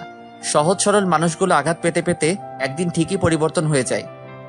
সুখের আকাশটা আজ রাতের মতো কালো, সাজানো স্বপ্নগুলো হয়ে গেল এলোমেলো। ঠিক আছে, আমি রুমে যাচ্ছি। আব্বু আম্মু কোথায়? ওনারা রুমে আছে, তুমি গিয়ে ফ্রেশ হয়ে নাও। রুমে এসে ফ্রেশ হয়ে নিলাম। রাতে খাবার খেতে গেলাম, তখন আব্বু বলল, কত আর এভাবে সাদিয়াকে খুঁজবি? আমি বলি কি, তুই রিয়াকে বিয়ে করে নে। আজ 3টা বছর কেটে গেছে, এখনো সাদিয়াকে পাস নাই। তুই বাবা আর না করিস না। মেয়েটা তোর জন্য 3টে বছর অনেক কষ্ট করেছে, আমাদের অনেক খেয়াল রেখেছে। তুই রাজি হয়ে যা বাবা। ঠিক আছে, আমাকে কিছুদিন সময় দাও, আমি ভেবেচিন্তে বলছি। বলে খাবার খেয়ে রুমে চলে আসলাম। এভাবে দেখতে দেখতে আরো 10 দিন চলে গেল। হঠাৎ অফিসের একটা কাজের জন্য সিলেটে যেতে হবে, যশোর যেতে হবে। যশোরের কথা শুনে আমার একটা কথা মনে পড়ে গেল। সাদিয়া বলেছে তার এক বান্ধবী যশোর থাকে। সাদিয়ার ইচ্ছে ছিল তার বান্ধবীর সাথে দেখা করার, কিন্তু কাজের চাপের কারণে আর যাওয়া হয়নি। কিন্তু আমি তার বান্ধবীকে কখনো দেখিনি, তাহলে কিভাবে চিনবো? দেখি কাজের ফাঁকে খুঁজে পাওয়া যায় কিনা। না পেলে কি আর করার, রিয়াকে বিয়ে করতে হবে। তো সকালে রেডি হয়ে বাসার সবাইকে বলে গাড়ি নিয়ে বের হয়ে গেলাম। প্রায় 5-6 ঘন্টা পর যশোর এসে পৌঁছালাম। একটা হোটেলে উঠলাম। রুমে এসে ফ্রেশ হয়ে দুপুরের খাবারের জন্য বাইরে গেলাম। হোটেলেও খাওয়া যায়, অর্ডার দিলে রুমে দিয়ে যায়, কিন্তু বাইরে যাচ্ছি সাদিয়াকে খোঁজার জন্য। একটা রেস্টুরেন্টে ঢুকে খাবার খেয়ে বাহিরে আসলাম। গাড়ি নিয়ে বের হলাম না, বাহিরে এসে দেখি একটা পার্ক দেখা যায়, তাই পার্কে চলে গেলাম। চারপাশে দেখতে লাগলাম কত কাপল জোড়া হয়ে বসে আছে। হঠাৎ একটা বাচ্চা ছেলের দিকে চোখ পড়লো, দেখি বাচ্চাটা অনেক সুন্দর, কি সুন্দর একা একা খেলা করছে। ছেলেটাকে দেখে বোঝা যায় 4 বছরের বাচ্চা, তাই দাঁড়িয়ে না থেকে তার কাছে গেলাম। তোমার নাম কি বাবু? আমি বাবু না, আমি কত বড় হয়ে গেছি। ওমা তাই? তা তোমার নাম কি? জাহিদ হাসান রিমন। নামটা শুনে কেমন বুকটা কেঁপে উঠলো। রিমন নাম তো সাদিয়ার বসের ছেলের নাম ছিল, তাহলে কি সেই রিমন? তখন আমি তাকে আবার বললাম, তা তুমি কার সাথে এসেছো? আমার ফুপির সাথে। কোথায় তোমার ফুপি? ফুপি আমার জন্য আইসক্রিম আনতে গেছে। ও, তোমার আম্মু কোথায়? ও পিছে গেছে। হঠাৎ পিছন থেকে একটা মেয়ে বলল, এই নাও রিমন তোমার আইসক্রিম। ফুপি তুমি এসেছো, দাও আমার আইসক্রিম। মেয়েটা রিমনকে আইসক্রিম দিল। আমাকে দেখে বলল, আপনি কে? আপনাকে তো ঠিক চিনতে পারলাম না। জি আমি রাসেল, আমি ঢাকা থেকে এসেছি। এখানে একটা অফিসে কিছু কাজ ছিল, তাই আসা আর কি। ও, আমি মিম, বর্তমানে একটা অফিসে কাজ করি, আর আমার স্বামী অন্য একটা অফিসে চাকরি করে। আজকে শরীরটা ভাল লাগছে না, তাই অফিসে যাইনি। রিমন বাহানা ধরলো সে একটু বাইরে ঘুরতে যাবে, তাই তাকে নিয়ে পার্কে আসলাম। আচ্ছা, রিমনের বাবা কোথায়? ও তো বলল ওর মা অফিসে চাকরি করে, তাহলে বাবা কোথায়? ওর বাবা থেকেও নেই। মানে? আমি এখন কিছু বলতে পারবো না, আমার বাসায় যেতে হবে। রিমনের মা আর আমার স্বামী অফিস থেকে আসার সময় হয়ে গেছে, আপনাকে অন্য এক সময় বলবো। আর কোনো কথা না বলে মিমে রিমনকে নিয়ে চলে গেল। আমার কেমন জানি মনে হচ্ছে এই সেই রিমন। আর কিছু না ভেবে হোটেলে চলে আসলাম। পরের দিন সকালে ঘুম থেকে উঠে ফ্রেশ হয়ে বাইরে এসে গাড়ি নিয়ে যে অফিসে কাজের জন্য আসলাম সেই অফিসে চলে গেলাম। অফিসের ভিতরে ঢুকে পিয়নকে বললাম, বসের কেবিন কোনটা? পিয়ন আমাকে বসের কেবিন দেখিয়ে দিল। আমি বসের কেবিনের সামনে গিয়ে দাঁড়ালাম আর বললাম, আসতে পারি ভিতরে? আরে রাসেল সাহেব যে, আসুন। আমার কত বড় সৌভাগ্য, আপনার মতো একজন বিজনেসম্যানের সাথে কাজ করব। আপনি আমার থেকে বড়, সো আমাকে আপনি না করে তুমি করে বললে খুশি হব। ওকে ঠিক আছে, তা বলো চা না কফি কোনটা? চা হলে চলবে। তারপর তিনি পিয়নকে ডাক দিলেন, 2টা চা নিয়ে আসতে বললেন। কিছুক্ষণ পর পিয়ন চা দিয়ে গেল। দুজনে চা খেতে খেতে কাজের সম্বন্ধে কথা বললাম। সবকিছু ঠিক করে কেবিন বাইরে আসতেই ঠাস একটা মেয়ের সাথে ধাক্কা খেয়ে পড়ে গেলাম। আমি তাড়াতাড়ি উঠে গেলাম। মেয়েটাও উঠিয়ে শাড়ি ঠিক করতে লাগলো। এখনো মেয়েটার চেহারা দেখি নাই, কারণ মেকআপ পরে আছে। সরি, আমি খেয়াল করি নাই। মেয়েটা আমার দিকে তাকিয়ে আছে। চোখের দিকে তাকিয়ে দেখি চোখ দিয়ে পানি পড়ছে। আমার কেমন যেন চেনা চেনা লাগছে। আমি আবার বললাম, আপনি কান্না করছেন কেন? চোখে কি যেন পড়েছে। ওর কণ্ঠ কেমন যেন চেনা চেনা লাগছে। ও আচ্ছা, আপনি অফিসে মেকআপ পরে থাকেন সব সময়? আমার এই চেহারা শুধু আমার স্বামী ছাড়া আর কেউ দেখতে পারবে না। আপনার স্বামী কোথায়? আর আপনার নাম কি? আমার মিতু। আমার স্বামী আর একটা বিয়ে করছে, সে আমার সাথে থাকে না। আপনি? আমি রাসেল, একটা কাজের জন্য এই অফিসে আসা। আপনার বউ বাচ্চা তারা? আমার বউ আমার ভালোর জন্য আমাকে ছেড়ে চলে গেছে। তারপর আপনি বিয়ে করছেন না? আমার জীবনে সাদিয়া ছাড়া অন্য কেউ আসবে না। ওকে আজ 1 বছর ধরে খুঁজেছি, কিন্তু কোথাও পাইনি। আপনার বউ আপনাকে ছেড়ে গেছে আজ 1 বছর হয়েছে? না, আজ 3 বছর। তাহলে 2 বছর কি হয়েছে আপনার? তাহলে শুনুন। তারপর সবকিছু খুলে বললাম। দেখি মেয়েটা বারবার চোখের পানি মুছতে আসছে। আপনি কান্না করছেন কেন? আপনার কথাগুলো শুনে। আচ্ছা, পরে কথা বলবো, আমি এখন যাই। এখন কোথায় যাবেন? এখানে একটা হোটেলে উঠেছি, কাজ শেষ হলে ঢাকায় ফিরে যাব। ও আচ্ছা, ঠিক আছে, যান। আমি আর কোনো কথা না বলে হোটেলে চলে গেলাম। তারপর ফ্রেশ হয়ে দুপুরের খাবার খেয়ে একটা ঘুম দিলাম। বিকেলে ঘুম থেকে উঠতে দেখি একটা মেয়ে আমাকে জড়িয়ে ধরে শুয়ে আছে।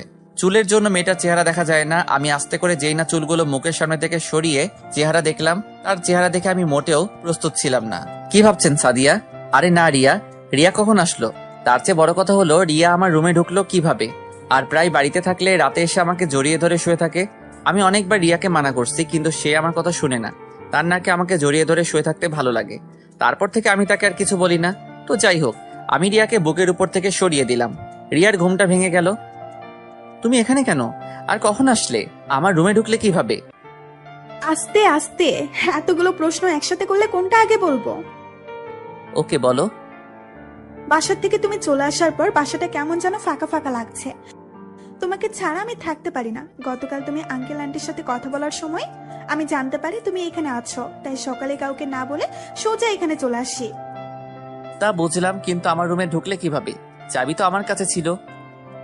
ম্যানেজারকে বলেছি আমি তোমার আত্মীয় এবং তোমার বাবা মা, তুমি আর আমি একসাথে ছবি তুলেছি, ওগুলো ম্যানেজারকে দেখিয়েছি। তারপর তিনি এক্সট্রা চাবি দিয়ে দরজা খুলে দিল। আসবে যখন তাহলে আমি আসার সময় বলো নাই কেন? তাহলে দুজনে একসাথে আসতাম। বলি নাই বেশ করেছি, আমার অনেক খিদে লেগেছে, তুমি খাবার নিয়ে আসো, আমি ফ্রেশ হয়ে আসছি। চলো বাইরে গিয়ে রেস্টুরেন্টে খাবার খাবে আর সিলেট শহরটা ঘুরে দেখবে। আসলে বাইরে গেলে সাদিয়াকে খুঁজতে পারবো, তাই বললাম। ঠিক আছে, আমি ফ্রেশ হয়ে আসছি, আমি আসার পর তুমি ফ্রেশ হবে। বলে রিয়া ওয়াশরুমে চলে গেল। কিছুক্ষণ পর রিয়া ফ্রেশ হয়ে বের হলো। তারপর আমি ঢুকে ফ্রেশ হয়ে এসে দুজনে হোটেল থেকে বেরিয়ে গাড়ি নিয়ে একটা রেস্টুরেন্টে চলে গেলাম। রেস্টুরেন্টে ঢুকে একটা টেবিলে চেয়ার টেনে বসলাম। রিয়া আমার পাশে একটা চেয়ার টেনে বসলো। রিয়া তার মতো করে অর্ডার দিল। কিছুক্ষণ পর ওয়েটার খাবার দিয়ে গেল। দুজনে খেতে লাগলাম। হঠাৎ একটা টেবিলে চোখ পড়লো। দেখি অফিসের সেই মেয়েটা আমার দিকে তাকিয়ে আছে। আপনারা হয়তো ভাবছেন আমি কি করে চিনলাম। আসলে মেয়েটা সেই অফিসের ড্রেস পরা অবস্থায় আছে, তাই চিনতে ভুল হয় নাই। রিয়া তুমি একটু বসো, আমি আসছি। কোথায় যাচ্ছ তুমি? এসে বলবো। বলে মেয়েটার কাছে চলে আসলাম। আমিও না খালি মেয়ে করছি। সকালে নাম বলছি, এখনই ভুলে গেছি। কি যেন নাম? ও মনে পড়ছে, মিতু। আমি মিতুর সামনে গিয়ে বললাম, আপনি এখানে কারোর জন্য অপেক্ষা করছেন নাকি? না, আসলে আমার এক বান্ধবী আসবে, তার জন্য অপেক্ষা করছি। আপনি এখানে? এখানে খাবার খাওয়ার জন্য এসেছি। সাথে আমার বাবার বন্ধুর মেয়ে রিয়া বাসা থেকে কাউকে না বলে এখানে চলে এসেছে, তাই তাকে সাথে করে নিয়ে আসলাম। সরি রে সাদিয়া, আসতে লেট হয়ে গেছে। না সমস্যা নেই বস। আপনি এখানে? আমি এখানে খাবার খাওয়ার জন্য এসেছি, কিন্তু ওনার নাম মিতু। আপনি তাকে সাদিয়া বললেন কেন? আসলে আমার আরেক নাম সাদিয়া, আমাকে সাদিয়া বলে ডাকে। ওনার সাথে গতকাল পার্কে দেখা হয়েছে, ওখান থেকে চিনি। ও আচ্ছা মিম, রিমন কোথায়? ওকে তো দেখছি না। আসলে ও বাসায় মিমের জামাইয়ের সাথে আছে। আর রিমনকে আপনি চিনেন কিভাবে? গতকাল মিমের সাথে ছিল। তোকে বলছি না রিমনকে নিয়ে বের হতে না? আমার কি দোষ? তোর ছেলে বলেছে আইসক্রিম খাবে, তাই নিয়ে এসেছে। তাহলে রিমন আপনার ছেলে? রিমন আমার ছেলে। তাহলে ওর বাবা কোথায়? আই মিন আপনার স্বামী কোথায়? আমার স্বামী নেই, ওর ভালোর জন্য ওকে ছেড়ে দিয়েছি। কেন? সেটা আমি বলতে পারবো না। ঠিক আছে, ভালো থাকবেন। মিম চল, দেরি হলে রিমন কান্না করবে। ঠিক আছে চল, আর আপনি ভালো থাকবেন। আপনার সাথে কথা বলে অনেক ভালো লেগেছে। আপনারাও ভালো থাকবেন। মিতু আর মিম রেস্টুরেন্ট থেকে বেরিয়ে গেল। আমার কেন জানি মনে হচ্ছে মিতু আমার কাছে কিছু লুকাচ্ছে। কে এই মিতু? আবার তার নাম সাদিয়াও বলল। আমি চিন্তায় পড়ে গেলাম, এই মিতু কি আমার সাদিয়া? আমি তার চেহারা দেখতে হবে। আপনারা হয়তো বলবেন আমি তার কণ্ঠ শুনে বুঝতে পারলাম না কেন। আসলে তার কণ্ঠ সাদিয়ার মতো লাগছে না, তাই চিনতে পারছি না। আর কোনো কিছু না ভেবে রিয়ার কাছে চলে গেলাম। ওরা কে? আর এতক্ষণ কি কথা বলছো? তেমন কোনো কথা বলি নাই। ওই মেয়েটার সাথে সকালে যে অফিসে কাজের জন্য আসছিলাম, ওখানে কথা হয়েছে, তাই জিজ্ঞেস করতে গেলাম এখানে কি করছো। ও আর কোনো কথা না বলে খাবার খেয়ে রেস্টুরেন্ট থেকে বেরিয়ে গাড়ি নিয়ে হোটেলে চলে আসলাম। পরের দিন শুক্রবার ছিল।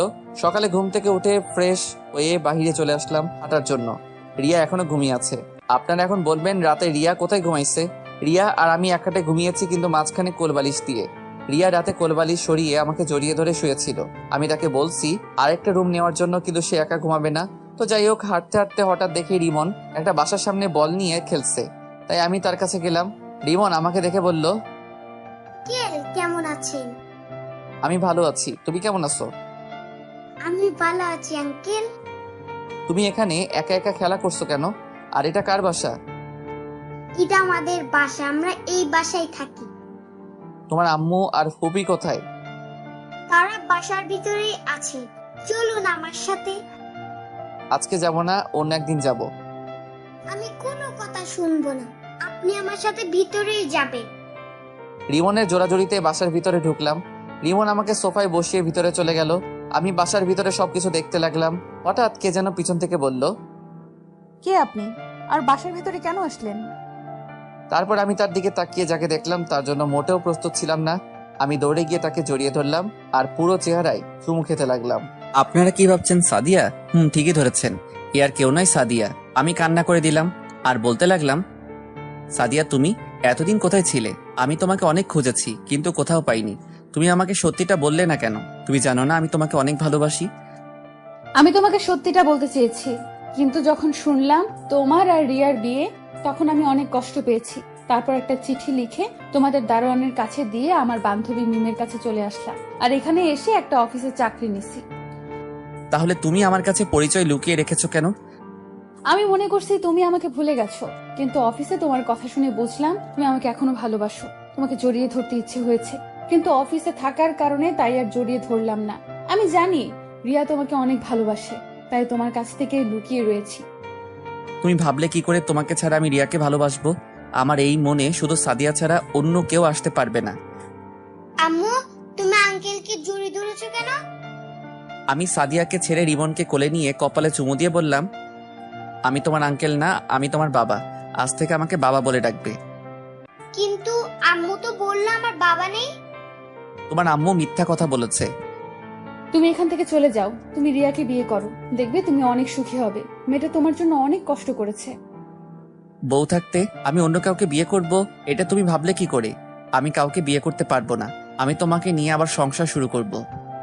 কিন্তু তোমার বাবা মা আমাকে আর রিমনকে কখনো মেনে নেবে না। সেটা নিয়ে তোমাকে ভাবতে হবে না। আমি তোমাকে আর রিমনকে নিয়ে আজই বাসায় চলে যাব।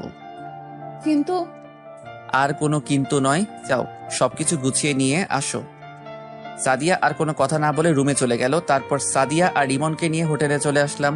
মিম আর মিমের স্বামীকে ধন্যবাদ দিয়ে আসলাম, তাদের কাছ থেকে বিদায় নিয়ে আসলাম। রুমের সামনে এসে দরজা টোকা দিলাম। রিয়া এসে দরজা খুলে দিল। আমার সাথে সাদিয়া এবং রিমনকে দেখে অবাক হয়ে তাকিয়ে আছে। আরে সাদিয়া আপু না, এতদিন কোথায় ছিলে? তুমি জানো তোমাকে খুঁজতে গিয়ে রাসেলের কি হয়েছে? সবকিছু জানি, আর এখন পর্যন্ত বেঁচে আছে তোমার কারণে। তুমি যদি তার সেবা যত্ন না করতে তাহলে রাসেল এত তাড়াতাড়ি সুস্থ হয়ে উঠতে পারতো না। আমি আমার কর্তব্য পালন করছি। বাইরে কেন, ভিতরে আসো। আর ওকে? ও আমার ছেলে রিমন। তুমি যাও, সবকিছু গুছিয়ে নাও, আমরা আজকে বাসায় চলে যাব। ঠিক আছে। বলে রিয়া সবকিছু গোছাতে লাগলো, কিন্তু রিয়ার চোখে পানি দেখতে পেলাম।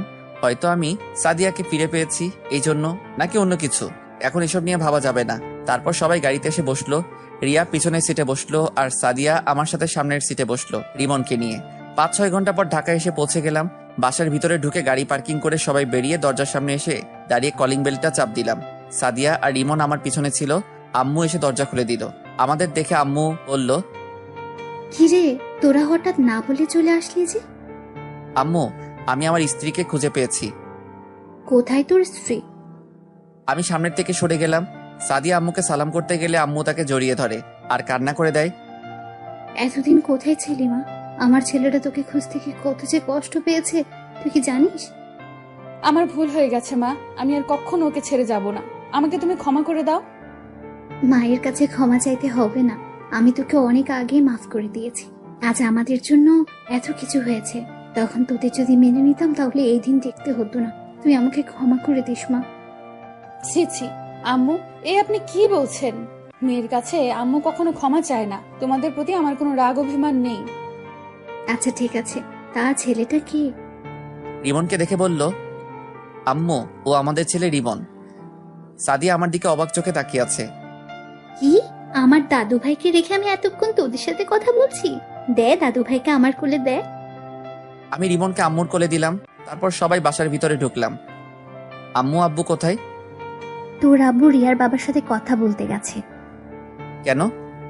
তোর আর রিয়ার বিয়ের ব্যাপারে। কিন্তু তুই তো এখন সাদিয়াকে পেয়ে গেছিস, তাহলে তোর বাবাকে ফোন দিয়ে চলে আসতে বল। ফোন করতে হবে না, রিয়ার সাথে রাসেলের বিয়ে হবে। সাদিয়া তুমি কি পাগল হয়ে গেছো? তুমি থাকতে আমি রিয়াকে কেন বিয়ে করব? কারণ রিয়া তোমাকে ভালোবাসে। আমি আর রিয়া মিলে তোমার সাথে সংসার করব। প্লিজ তুমি না করো না। বৌমা তুমি কি বলছো? আমি ঠিকই বলছি আম্মু। রিয়া না থাকলে রাসেল এত তাড়াতাড়ি সুস্থ হয়ে উঠতো না। রিয়া সব সময় রাসেলের সাথে ছিল। আমি চাই দুজনে সব সময় রাসেলের সাথে থাকতে। কিন্তু তোমার শ্বশুর কি রাজি হবে? আমরা সবাই মিলে বললে রাজি হবে। প্লিজ আম্মু, তুমিও রাজি হয়ে যাও। ঠিক আছে, আমি রাজি। তোমার যা মন চাই করো। ঠিক আছে আম্মু। আর রিয়া, তুমি পারবে না আমার সাথে থেকে সংসার করতে? রিয়া কোনো কথা না বলে সাদিয়াকে জড়িয়ে ধরে কান্না করে দিল। আমি পারবো আপু। এই তো লক্ষ্মী মেয়ে। আরো কিছুক্ষণ কথা বলে আমি আর সাদিয়া নিজের রুমে চলে আসলাম। রিমনকে আম্মু সাথে করে নিয়ে গেল। তারপর ফ্রেশ হয়ে খাবার খেয়ে রুমে চলে আসলাম। সন্ধ্যায় আব্বু বাসায় আসলো। কিছুক্ষণ পর আম্মু এসে ডেকে গেছে। আমি আর সাদিয়া একসাথে নিচে আব্বুর সামনে গেলাম। সাদিয়া আব্বুর পা ধরে সালাম করলো। সাদিয়া মা, তুমি আমাকে ক্ষমা করে দিও। আমার জন্য আজ তোমাদের এই অবস্থা হয়েছে। এ কি বলছেন আব্বু? বাবা হয়ে কখনো মেয়ের কাছে ক্ষমা চাইতে হয় না। ঠিক আছে মা, কিন্তু তুমি তোমার শাশুড়িকে বলছো, এটা কি ঠিক হবে? বাইরের মানুষ কি বলবে? তাদের কথায় আমাদের কিচ্ছু আসে যায় না। আপনি সব কিছু ঠিক করেন। আমি রিয়াকে সাথে নিয়ে রাসেলের সাথে সংসার করতে রাজি আছি। ঠিক আছে মা, তাহলে আগামীকাল ছোট অনুষ্ঠান করে তোমাদের বিয়ে দিব। ঠিক আছে আব্বু, আপনি যা মনে করেন। দেখতে দেখতে আমাদের বিয়ে হয়ে গেল। রিয়ার পরিবার প্রথমে একটু অপ্রস্তুত ছিল, কিন্তু রিয়ার চোখের পানি দেখে আর না করতে পারে নাই। সাদিয়াকে আবার বিয়ে করলাম। দুই বউ রুমে বসে আছে। আমি রুমে ঢুকে দরজা লাগিয়েছিলাম। বাহ বাহ, দুই বউ খাটের উপর ঘোমটা দিয়ে বসে আছে। রিমন আব্বু আম্মুর সাথে ঘুমিয়ে পড়েছে। আমাকে দেখে দুই বউ খাট থেকে নেমে আমার পা ধরে সালাম করলো। আমি দুজনকে জড়িয়ে ধরলাম। তারপর দুই বউ আর আমি উজু করে এসে 2 রাকাত নফল নামাজ আদায় করলাম। সাদিয়া আর রিয়া খাটে গিয়ে বসলো। আমিও খাটে গিয়ে বসলাম। আগে সাদিয়ার ঘোমটা তুললাম। সাদিয়াকে অনেক সুন্দর লাগছে। এবার রিয়ার ঘোমটা তুললাম। বাহ, যেন একটা পরী। আমি তাদের দুজনের দিকে তাকিয়ে দেখতে লাগলাম। সাদিয়া আর রিয়া যেটা করলো তার জন্য মোটেও প্রস্তুত ছিলাম না। দুজনে আমাকে খাটে ফেলে দিয়ে পুরো শরীরে কিস করতে লাগলো। ভাই, জীবনে বাচ্চা থাকলে দুজনকে কখনো বিয়ে করবেন না। এভাবে কি খালি তাকিয়ে থাকবে? বাসর করবে না? তোমরা দুজন একসাথে আমার যে অবস্থা করলে, আমার বাসর করা মিটে গেছে। তোমরা আমাকে ছেড়ে দাও। তুমি বললে তো আর হবে না, আমাদের একটা বাংলাদেশ টিম লাগবে। তাহলে তো আমাকে অনেক পরিশ্রম করতে হবে। করতে হলে করবে। ঠিক বলছো, এখন আমাদের আদর করো। আমি পারবো না, আমি এখন ঘুমাবো। এটা বললে তো আর হবে না, তোমার কাজ শুরু করে দাও। তারপর আর কি, দুজনকে খাটে ফেলে দিয়ে আমার কাজ শুরু করে দিলাম। আরে ভাই, আর সামনে দেখতে হবে না, বিয়ে করে দেখে নিবেন আমি কি করছি। সকালে ঘুম থেকে উঠে দেখি দুজনে আমাকে জড়িয়ে ধরে শুয়ে আছে। দুজনকে দেখতে একদম পরীর মতো লাগছে। হঠাৎ রিয়ার পেটের উপর দেখে কিছু নেই। আমি রিয়ার পেটের উপর হাত বোলাতে লাগলাম। রিয়া কেঁপে উঠলো। রিয়া আমাকে আরো শক্ত করে জড়িয়ে ধরলো। রিয়া জড়িয়ে ধরার সাথে সাথে সাদিয়াও আমাকে জড়িয়ে ধরলো। হাই হাই, আমি কি করব? তাই সকালবেলা আরেকবার করে ফেললাম। কি করলাম তা আমি বলতে পারবো না, আমার শরম করে। আমি কিন্তু গল্পে লুচ্চা হতে পারি, কিন্তু বাস্তবে অনেক ভালো ছেলে। আমার সাথে প্রেম করতে পারো, কিন্তু আমি করব না। সকালে একসাথে 3 জনে ওয়াশরুমে ঢুকে ফ্রেশ হয়ে নিচে গেলাম। দেখে আব্বু আম্মু নিজ হাতে নাস্তা খাইয়ে দিচ্ছে। সাদিয়া গিয়ে রিমনকে কোলে নিয়ে কপালে চুমু দিল। আম্মু, তুমি আমাকে রাতে তোমার কাছে নিলে না কেন? তুমি জানো না আমি তোমাকে ছাড়া ঘুমাইতে পারি না। তুমি তোমার দাদা দাদির রুমে ঘুমিয়ে গেছো, তাই তোমাকে আর নিয়ে যাইনি বাবা। ঠিক আছে, কোন থেকে আমাকে তোমার সাথে ঘুমাইতে নিয়ে যাবে? ঠিক আছে বাবা, এখন থেকে তুমি তোমার আম্মুর সাথে ঘুমাবে। এভাবে দেখতে দেখতে 2 বছর চলে গেল। আমি এখন অফিস দেখাশোনা করতে ব্যস্ত থাকি, আর সাদিয়া আমার সাথে অফিস দেখাশোনা করে। রিয়া বাসায় মা বাবা আর রিমনের খেয়াল রাখে, আর রিয়া এখন প্রেগনেন্ট। অফিসে বসে কাজ করতে আসি, হঠাৎ আম্মু ফোন দিল। হ্যালো আম্মু, বলো। তুই আর সাথিয়া এক্ষুনি হাসপাতালে চলে আয়। রিয়ার ব্যথা উঠেছে, তাই তোর বাবা আর আমি রিয়াকে হাসপাতালে নিয়ে এসেছি। ঠিক আছে আম্মু, আমি আর সাদিয়া এখনই আসতেছি। ফোনটা কেটে সাদিয়াকে কল দিয়ে বললাম আমার কেবিনে আসতে। কিছুক্ষণ পর সাদিয়া আমার কেবিনে আসলো। বলো, কেন ডেকেছো? আমাদের এখন হাসপাতালে যেতে হবে। কেন, কার কি হয়েছে? রিয়ার ব্যথা উঠেছে, তাকে নিয়ে আব্বু আম্মু হাসপাতালে নিয়ে গেছে। ঠিক আছে, চলো। তারপর দুলাভাইকে সব বুঝিয়ে দিয়ে আমি আর সাদিয়া অফিস থেকে বেরিয়ে গাড়ি নিয়ে হাসপাতালে চলে গেলাম। ভিতরে ঢুকে দেখি আম্মু আব্বু বাহিরে দাঁড়িয়ে আছে, আর সাথে রিমনও আছে। কি হয়েছে আম্মু, রিয়া কোথায়? ডাক্তার রিয়াকে ভেতরে নিয়ে গেছে, এখনো বের হয়নি ডাক্তার। কিন্তু রিয়ার তো ডেলিভারি ডেট আরো দেরি আছে, এত তাড়াতাড়ি ব্যথা ওঠার কারণ কি? আসলে রিয়া সকালে সিঁড়ি দিয়ে নামতে গিয়ে পড়ে গেছে, পড়ে অনেক ব্যথা পাই, তাই আমি অ্যাম্বুলেন্স ফোন দিয়ে নিয়ে আসি, তারপর তাকে হাসপাতালে নিয়ে আসি। কিন্তু রিয়া উপর থেকে কেন নিচে নামতে গেল? তাকে দেখাশোনা করতে তো বাসায় লোক ছিল। সেটা তো আমি বলতে পারবো না। হঠাৎ ডাক্তার কেবিন থেকে বেরিয়ে আসলো। ডাক্তার, রিয়ার এখন কি অবস্থা? দেখুন, আমরা অনেক চেষ্টা করছি, কিন্তু কিন্তু কি ডাক্তার? আমরা অনেক চেষ্টা করতেছি। আপনার স্ত্রী আগে একটা কিডনি নষ্ট ছিল, এখন দ্বিতীয় যেটা ছিল সেটা দিয়ে এতদিন বেঁচে ছিল। আমাদের পক্ষে আপনার স্ত্রীকে বাঁচানো সম্ভব না, আমরা আপনার মেয়েকে বাঁচাতে সম্ভব হয়েছি। কিন্তু রিয়া তো আমাদের কিছু বলে নাই। সেটা আমি বলতে পারবো না। আপনারা সাদিয়াকে দুজনকে রিয়া ভিতরে যেতে বললো। আমি আর দাঁড়িয়ে না থেকে ভিতরে চলে গেলাম। আমার সাথে সাদিয়াও ঢুকলো। ভিতরে ঢুকে দেখি রিয়া চোখ দুটো বন্ধ করে শুয়ে আছে। তার পাশে আমার মেয়েটা শুয়ে আছে আর কান্না করছে। সাদিয়া গিয়ে মেয়েটাকে কোলে নিল, তারপর সে কান্না করে বন্ধ করে দিল। আমি গিয়ে রিয়ার হাতে হাত ধরলাম। রিয়া চোখ খুলে দেখে আমি আর সাদিয়া। সাদিয়া দাঁড়িয়ে কান্না করে চোখের পানি দিয়ে পুরো জামা ভিজে ফেলছে। আব্বু আম্মু তো এ কথা শুনে নিচে বসে কান্না করা শুরু করে দিছে। আমার চোখ দিয়ে পানি পড়তে লাগলো। রিয়া হাতের ইশারায় সাদিয়াকে আমার পাশে আসতে বলল। সাদিয়া আমার পাশে আসার পর রিয়া বলল, তোমরা আমার উপর রাগ করে আছো তাই না? তুমি কেন আমাদের কাছে এ কথা লুকালে রিয়া? আমরা কি তোমাদের চিকিৎসা করাতে পারতাম না? আমি নিজেও বলতে পারবো না। আমার যে কিডনি নষ্ট হয়ে গেছে। একদিন হঠাৎ আমার কাছে কেমন খারাপ লাগছে, তাই কাউকে না বলে ডাক্তারের কাছে আসি। ডাক্তার আমাকে পরীক্ষা করে দেখে আমার একটা কিডনি নষ্ট হয়ে গেছে। তারপর আমি চিন্তা করলাম আমার তো আরেকটা কিডনি ভালো আছে, তাই নিয়ে জীবনটা কাটিয়ে নেব। কিন্তু হঠাৎ যে আমার এই কিডনিটা নষ্ট হয়ে যাবে আমি ভাবতে পারি নাই। তুমি আমাকে একটাবার বলতে। বলি নাই, আমি মনে করছি ঠিক হয়ে যাবে। আল্লাহ মনে হয় তোমাদের সাথে রাখতে চায় না আমাকে, তাই হয়তো আমাকে নিয়ে যাচ্ছে। তোমাকে আমরা কোথাও যেতে দিব না, তুমি ভালো হয়ে যাবে। দরকার হয় আমার কিডনি দিয়ে তোমাকে সুস্থ করে তুলবো। এখন আর আমার হাতে সময় নেই। আল্লাহ তোমাদের সাথে কিছু কথা বলার জন্য হয়তো এখনো রুহুটা নিয়ে যায় নাই। প্লিজ তুমি এমন কথা বলো না, তোমাকে আমি সুস্থ করে তুলবো। সাদিয়া, তোমার হাতটা একটু দাও তো। সাদিয়া রিয়ার হাতে হাত দিল। রিয়া আমার হাত আর সাদিয়ার হাত একসাথে মিলিয়ে বলতে লাগলো, সাদিয়া, তুমি আমার জানটাকে দেখে রেখো। ও তোমাকে অনেক ভালোবাসে, ওকে কখনো কষ্ট দিও না। আর তুমি সাদিয়াকে কখনো কষ্ট দিও না। তোমরা দুজনে সুন্দর করে জীবনটা সাজিয়ে নেবে। আর আমার মেয়েকে নিজের মেয়ে মনে করে লালন পালন করবে। কথা দাও আমার কথাগুলো মেনে চলবে। আমরা তোমার কথাগুলো মেনে চলবো। আমি এখন চিন্তামুক্ত হলাম। তোমরা সবাই ভালো থেকো, বাবা মার সেবা করো। রাসেল, আমাকে একটু জড়িয়ে ধরবে? বলতে দেরি আমি রিয়াকে জড়িয়ে ধরলাম। হঠাৎ রিয়ার কথা বন্ধ হয়ে গেল। আমি রিয়াকে ধরে চিৎকার করে কাঁদতে লাগলাম। আমার কান্না শুনে বাহিরের আব্বু আম্মু এবং রিয়ার আব্বু আম্মু এবং তার বড় ভাই ভিতরে আসলো। সবাই কান্না করতে লাগলো। তারপর রিয়ার মরা দেহটা নিয়ে বাসায় চলে আসলাম। পরে জানাজা সম্পন্ন করে বাসার পাশে দাফন করা হলো।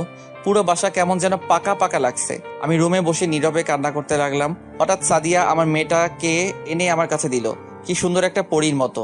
আমি মেয়েটার কপালে চুমু দিয়ে বুকে জড়িয়ে ধরে কান্না করে দিলাম। এভাবে দেখতে দেখতে 2 মাস চলে গেল। এখন সব আগের মতো সবকিছু স্বাভাবিক হয়ে আছে। আমার মেয়ের নাম রাখা হয়েছে সিনথিয়া। সাদিয়া সিনথিয়া নিজের মেয়ের মতো লালন পালন করে। আর ইমনকে একটা স্কুলে ভর্তি করিয়ে দিচ্ছি। দুলাভাই এখন নিজেই ব্যবসা দিচ্ছে। আপুকে নিয়ে তারা নতুন একটা ব্যবসা কিনছে, ওটাই থাকে। এখন আমি অফিসের কাজে ব্যস্ত থাকি, সাদিয়া বাসার কাজ সামলাতে ব্যস্ত থাকে। আপনারা হয়তো জানেন সাদিয়া কখনো মা হতে পারবে না, তো সবাই আমাদের জন্য দোয়া করবেন, আমরা যেন সুখে শান্তিতে বসবাস করতে পারি। এই যে বন্ধুরা, গল্প শেষ করে কমেন্ট না করে চলে যাচ্ছ, এইটা কিন্তু ঠিক না। তাড়াতাড়ি কমেন্ট করো। আর যারা এখনো আমাদের চ্যানেলটি সাবস্ক্রাইব করো নাই, জলদি করে সাবস্ক্রাইব করে আমাদের চ্যানেলের একজন মেম্বার হয়ে যাও প্লিজ।